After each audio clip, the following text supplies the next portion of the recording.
Tenho falado com os nossos pastores porque eu vejo que a tendência de esquecer é muito grande. E a gente vai vivendo a vida sem parar para refletir o que aconteceu. Estou falando do sacrifício de Cristo na cruz do Calvário. E nós estaremos falando nesses dias, pedindo a eles que também façam a reflexão, porque nós precisamos, irmãos. O dia que você esquecer daquilo lá, não é carregando aqui no peito, nem no bolso. O dia que você esquecer o milagre, a vida acaba. Você perde o seu referencial. E esta manhã nós queremos mais uma vez abrir as nossas Bíblias para uma reflexão que está em Mateus, capítulo 27. Você tem a sua Bíblia e eu espero que tenha.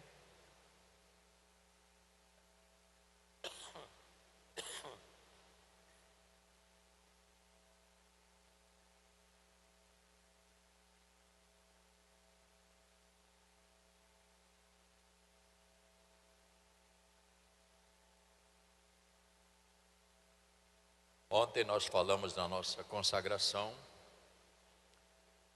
a respeito deste versículo 32 do capítulo 27.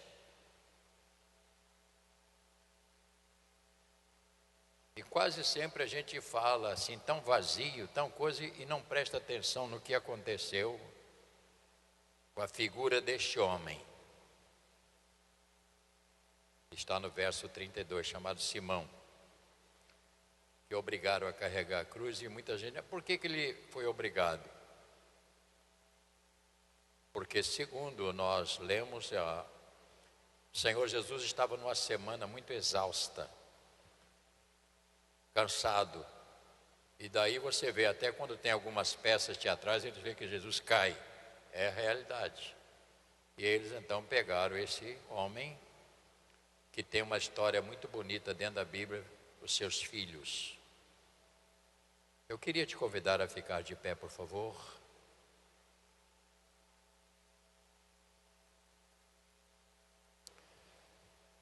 Vamos falar da morte de Jesus um pouquinho. Quinta-feira próxima nós teremos falar um pouco sobre a ressurreição, né? Culto da tarde, quando a gente estamos aqui. Eu gostaria que você lesse esse texto com muita atenção, irmãos. Há uma riqueza aqui que você precisa entender e eu também melhorar ainda mais.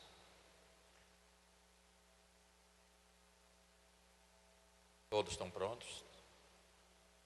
Desde a hora sexta até a hora nona, houve trevas sobre toda a terra.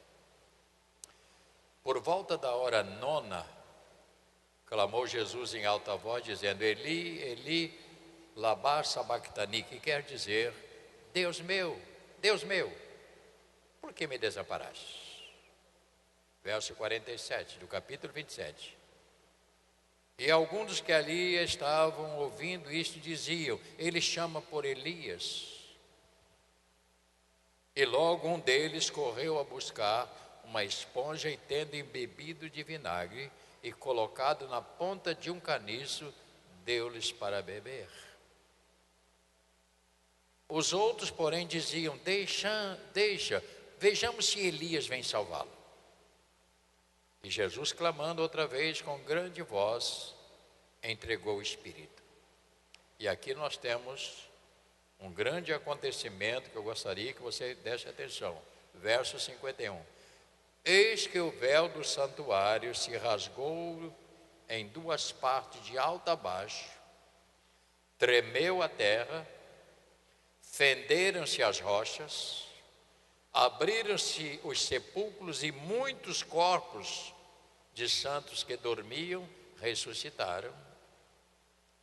E saindo do sepulcro depois da ressurreição de Jesus, entraram na cidade santa e apareceram a muitos.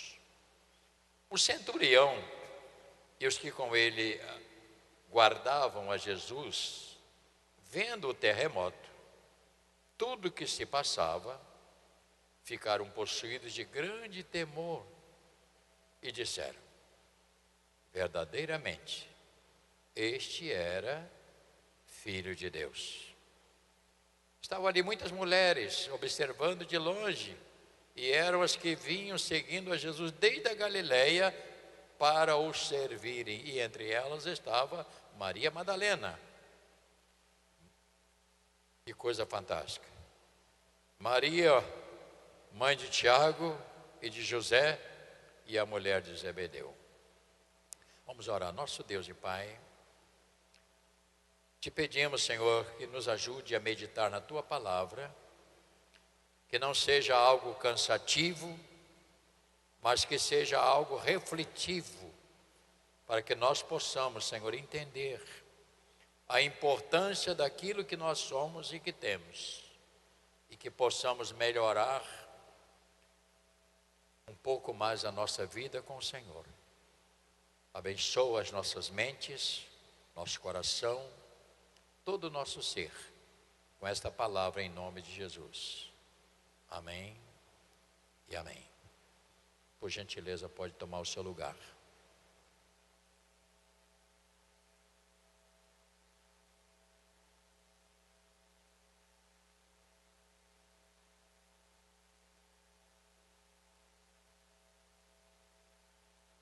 Eu creio que nós, como cristãos,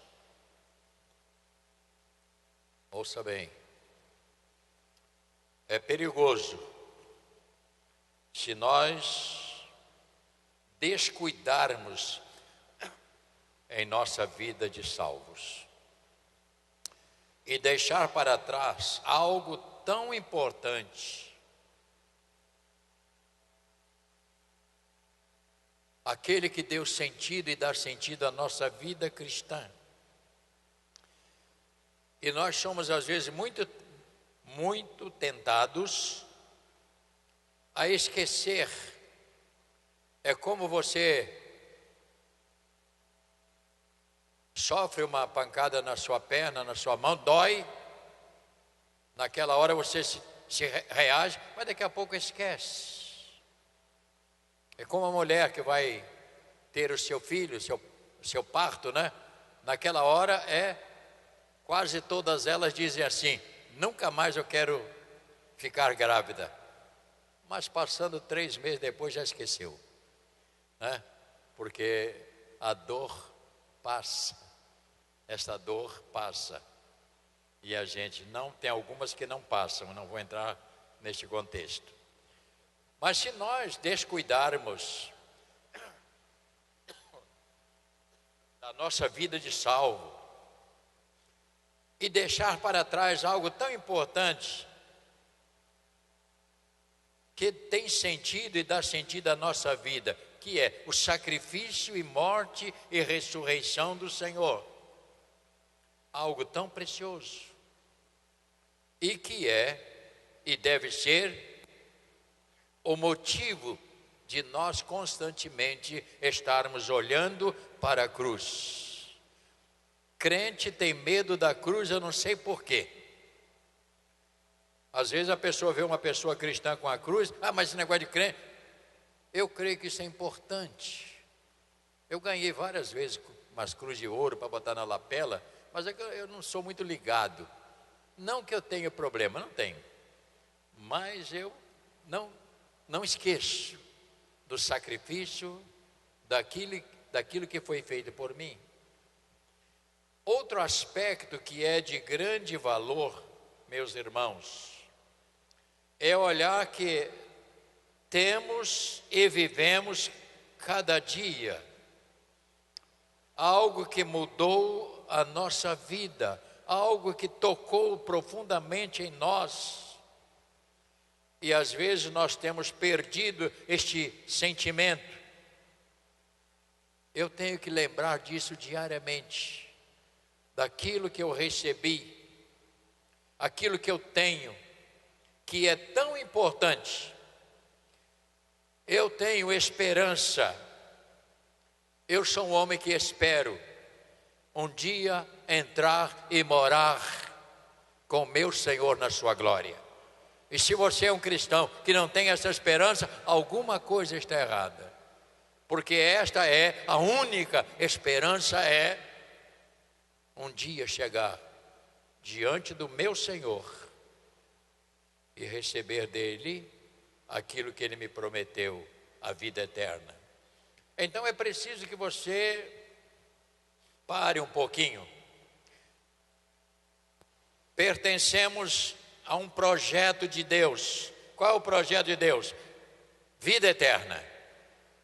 Pertencemos à família de Deus, temos esperança de vida eterna e somos dele. Alô? Nós somos dele. Povo escolhido. Povo que Deus tem trabalhado cada dia. Eu não posso perder isso. Chegamos então à conclusão que não podemos suportar as lutas se nós não estivermos olhando para cima. Há muitas pessoas cristãs que só olham para baixo, só vê problemas, situação do país, situação não sei o quê, assiste programas que só jogam você para baixo. Antigamente você poderia, e nós assistimos, está na hora do repórter, né? Repórter S. Todo mundo ia saber as notícias. Hoje você não tem mais isto. Quando abrem os jornais para notícia de televisão, só tem o quê? Culto aos demônios. Porque é só para falar do que o diabo está fazendo. Só isto. Então, quando você se coloca à disposição para ver esta miséria, você tem boas chances de ficar envenenado e querer até brigar. De tanta raiva que dá você ver certas situações que acontecem de crimes. Então, o meu conselho é, não que você seja um alienado, mas que você possa entender que aquilo não lhes faz bem. Você precisa tirar o olhar disso e você comece a olhar para Deus. Ele não saiu do lugar, ele está no seu trono e ele vai sustentar a sua igreja, mesmo tanta gente querendo destruir. Porque se você pensar, tudo que acontece é para destruir a igreja do Senhor. E nós não podemos deixar. Chegamos então a esta conclusão. Para suportar estas lutas, se nós não estivermos olhando para cima, tal como Jesus disse, e eu gostei de uma frase que Lucas usou, porque os evangelhos, cada um fala mais ou menos de uma maneira. Lucas 28, está logo aí à frente. Lucas, Evangelho de Lucas, não sei se é 28, eu vou dar uma olhada, vamos ver, lá no final também. Fala do mesmo assunto. Evangelho de Lucas, lá no finalzinho, quando fala da morte de Jesus. Lucas, que não tem 24. A morte de Jesus, citada por Lucas, no capítulo 23, a partir de 44. Já era quase a hora sexta, e escurecendo-se o sol, ele faz a sua narrativa dentro de maneira diferente, por causa do para quem ele estava escrevendo. Já era quase a hora sexta, e escurecendo o sol, houve trevas sobre toda a terra até a hora nona. rasgou-se pelo meio o véu do santuário. Então Jesus clamou em alta voz. O que ele disse? Pai, nas tuas mãos eu entrego o meu espírito. E dito isto, ele expirou. Então eu estou dizendo aqui em outras palavras, Jesus não estava olhando para os críticos, Jesus não estava olhando para as misérias, ele estava olhando para o seu Pai. E o dia que você tirar o seu olhar do Senhor, a sua vida poderá sofrer perdas. Ouça bem o que estou te dizendo. Não tire os seus olhos de Cristo. Há uma situação, olhe para Cristo. Jesus olhava sempre, porque ele sabia que mesmo marchando para uma cruz, mesmo sendo cuspido, mesmo sendo ali quase que sofrendo agressões, ele sabia para onde olhar. Ele olhava para cima, porque ele sabia que tinha um Pai que estava no controle da sua vida. A minha vida e a sua vida precisa estar no controle de Deus. Precisa estar. Se não estiver no controle de Deus, como você vai resistir? Impossível dentro deste mundo que nós estamos vivendo. Então eu não quero perder de vista, falando da história da igreja. A igreja hoje mudou tanto, é tanto movimento, mas não tem obediência. Disse ontem, hoje não se fala mais no evangelho, fala nos homens. Tantos homens são tão citados, não fulano de tal, não citam mais nada que Jesus faz. E ele continua sendo o mesmo. Ele está no seu lugar. O que acontece neste mundo espiritual e aconteceu, irmãos? E é sobre este aspecto que eu queria que você entendesse, que para mim este foi o maior acontecimento que aconteceu após o nascimento de Jesus. Teve lá o dilúvio, mas este acontecimento aqui, ele mexeu com toda a estrutura. Vamos prestar atenção nisto aqui. Verso 45, desde a hora sexta até a hora nona, houve trevas. Quem entende isto? Você sabe o que está escrito? Fala para mim esse horário aí. Desde a hora o quê?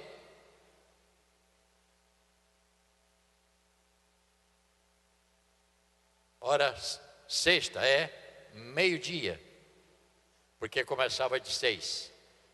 Até a hora nona, quando é? 3 horas. Agora eu quero criar uma imagem. Quantos aqui já viveu eclipse? Não é? Agora eu tinha mais ou menos 10 anos. Houve um eclipse. Você não enxergava nada. Tudo escuro. E era 1h da tarde, mais ou menos. Você não enxergava mesmo. E passou um bom período, depois passou. É uma coisa séria. Feche os seus olhos. Fecha. Fecha também não. O que você está vendo? Nada. Quando se fala de trevas, é muito mais do que um eclipse. É muito mais do que. Nós estamos falando o que aconteceu neste fato aqui. Vamos pensar um pouquinho sobre isso. O que aconteceu, eu estou dizendo aqui, irmão, é no mundo espiritual. Quando Jesus estava sendo crucificado, houve um mover tão grande neste mundo terreno, Por quê? Porque Jesus estava enfrentando o poder das trevas, o poder do pecado, e ele estava ali. Com a sua morte e ressurreição, ele estava destruindo um poder. Ouça bem, ele estava destruindo um poder que estava condenando todo mundo, e ele estava neste momento ali enfrentando este poder para derrotá-lo, para que o homem pudesse sair das trevas. Ouça bem, trevas não é só de noite, trevas é quando uma pessoa não tem Cristo Jesus como Senhor e Salvador. A Bíblia diz que ele está em trevas. Ele enxerga com seus olhos, mas ele por dentro está no escuro. Não tem visão. Ele se perde. Foi um dia de grande terror, escuridão total. Foi mostrado ali o estado do homem que anda nas trevas. E Deus estava ali usando o seu Filho para destruir este poder das trevas que conduzia as pessoas para a morte. E agora com Jesus, ele traz esse homem para enxergar a luz. João, capítulo 8. Eu sei que isso é um assunto difícil, não é um assunto fácil, porque nós estamos acostumados a ouvir de uma maneira diferente.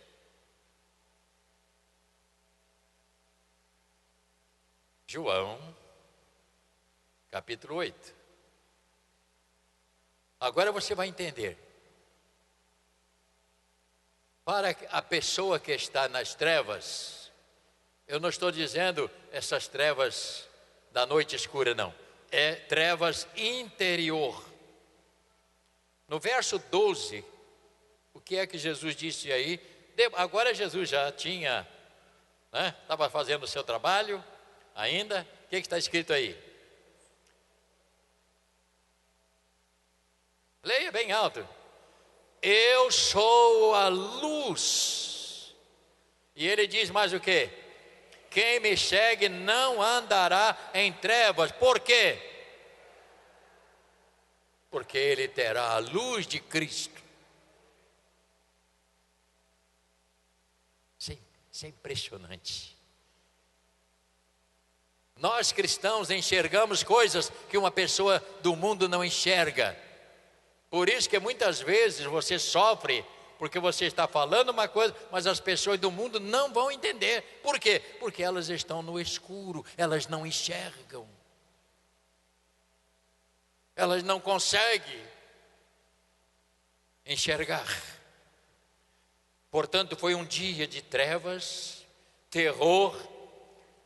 Meu Deus do céu, eu comecei a olhar isso aqui, sinceramente eu fiquei muito assustado. Assustado no bom sentido, que eu já tenho lido várias vezes. Mas você descobre no verso 51, e aqui nós temos o segredo desse texto. Houve um mover de Deus tão grande naquele momento que Jesus estava sendo crucificado, porque Deus naquele momento estava estabelecendo um novo período.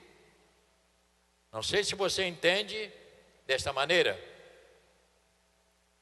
mas diz ali o texto, verso 51, o que diz?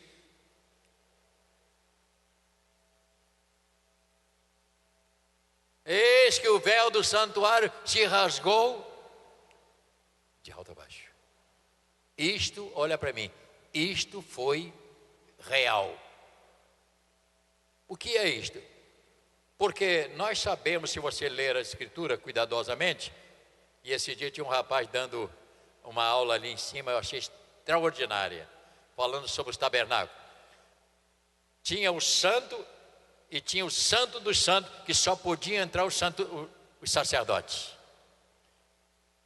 E agora você olha nisso aqui, quando Jesus, olha para mim no instantinho, não se perde lendo não, olha para mim. Quando o Senhor estava entregando a sua vida, destruindo esse poder, a Bíblia diz que o véu do santuário se rasgou de alto a baixo. Isso assustou a turma. Por quê?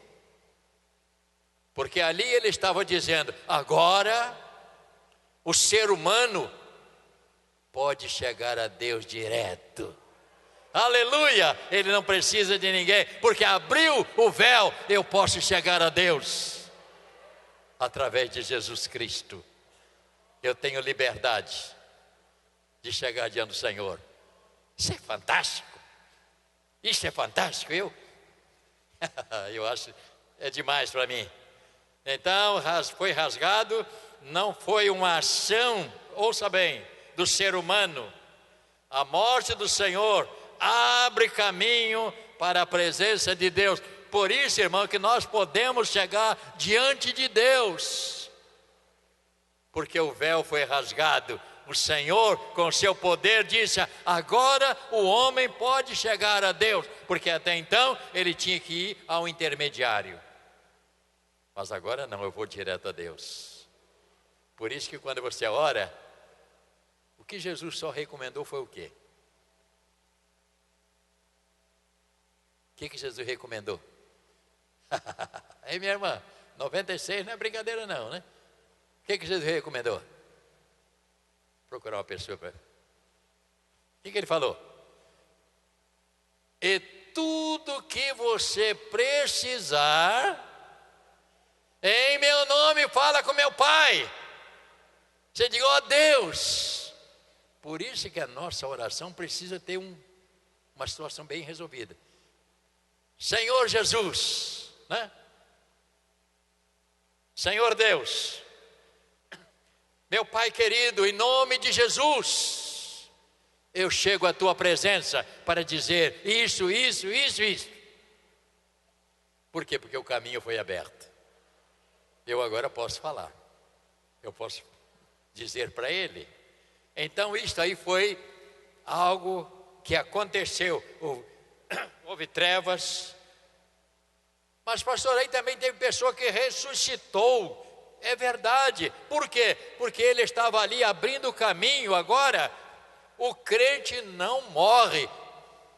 Por favor, irmão, fala isso com o irmão, mas fala com saúde. Vamos lá, fala, olha para ele e fala assim: meu irmão. Mas você não falou com ninguém, meu filho, tu está aí. Está ali assim, ó. Olha para mim, fala: meu irmão. Não, mas não, é compaixão, meu irmão.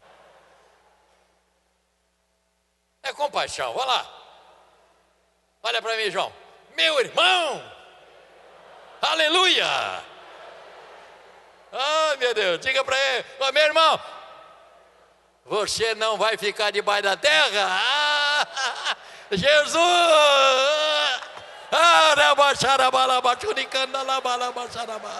Ore candala basuri cala bachara bala bachara ba. Ore candala basuri cala bachara bala ba. Ore candala sala cala bala bala yala bachara ba. Aleluia! Eu não vou morrer, porque eu tenho sobre a minha vida o poder da ressurreição de Cristo.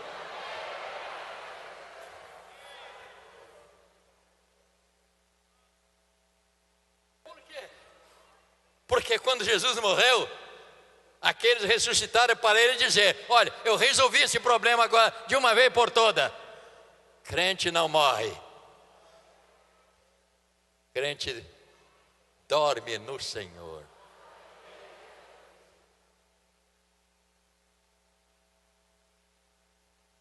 Meu sogro uma vez me fez uma pergunta, eu fiquei muito sem jeito.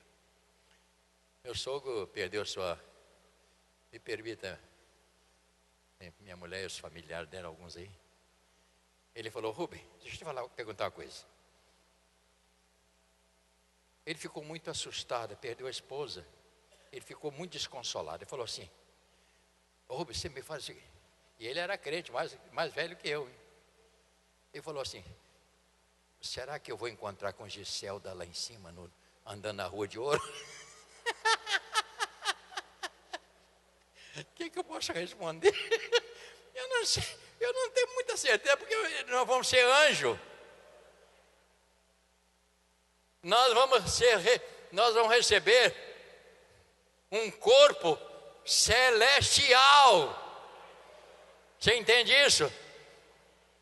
Diga para o irmão: essa ruga não vou entrar lá não, meu filho. Fala para ela aí.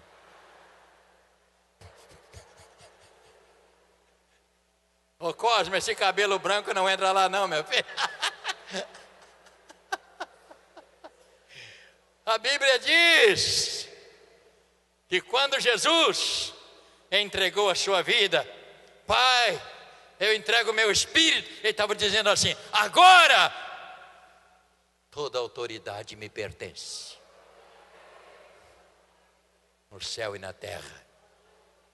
Toda autoridade agora é de Jesus. Louvado seja o seu nome. Então este foi é fantástico olhar isso aqui. Ele estava dizendo assim: agora vocês terão o poder da ressurreição.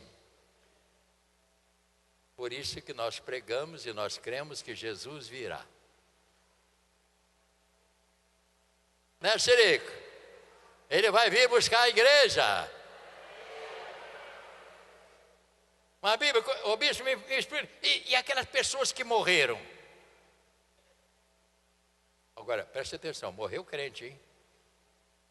Porque tem gente aí que vai morrer outra vez, vai para o inferno mesmo. Porque será julgado pela sua descrença. Lá vão comparecer diante do Senhor para ser julgado. Por que você rejeitou? Aqui não tem lugar para você.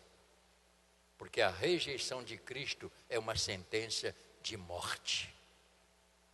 Vou parar já que está muito. Rejeitar a Cristo é uma sentença de morte. Se nós, antes de Cristo, nós morrermos, a Bíblia diz que quando Cristo vier, e agora, olha para mim, não vem aquele Jesusinho, não. Vem um Cristo glorificado. E ele diz que aqueles que ressuscitaram, os mortos ressuscitarão primeiro. E nós? O que vai acontecer comigo e com você? Seremos atraídos, arrebatados, e receberemos um corpo para habitar as regiões celestes, e lá não entra luto, não entra dor, não entra mentiroso, não entra feiticeiro, não entra essa turma. Entra os remidos do Senhor, para estar com o Senhor para todo sempre. Louvado seja Deus. Bendito seja o nome do Senhor. Portanto, a morte de Jesus foi um fato. Por isso que disseram assim: realmente esse aí é filho de Deus, porque acontecer só sendo assim. Foi por isso, eles confessaram.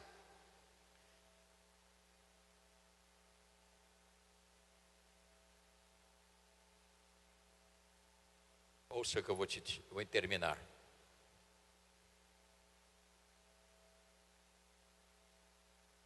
A partir daquele momento, Cristo ressuscita, ele volta à presença do Senhor, e ele disse para mim e para você: todo poder,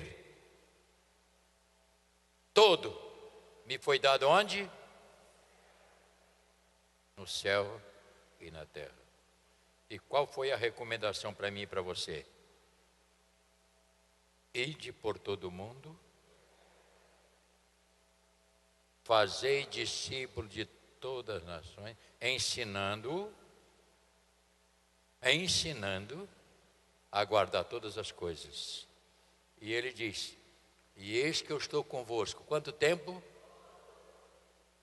Até a consumação do século. Por isso, meus irmãos, por isso, queridos irmãos, não descuide da sua vida espiritual. Não deixe ser seduzido por estas coisas do mundo que não tem nenhum sentido. Conserve a sua vida com Deus. Mantenha-se diante do Senhor. Oremos, nosso Deus e Pai. Nós iremos sentar à mesa do Senhor agora. Iremos comungar agora, Senhor, através do pão e do cálice, porque o Senhor disse que isto é o seu corpo e o seu sangue. E nós fazemos isso para não esquecer do sacrifício que o Senhor realizou por nós na cruz do Calvário. Amém.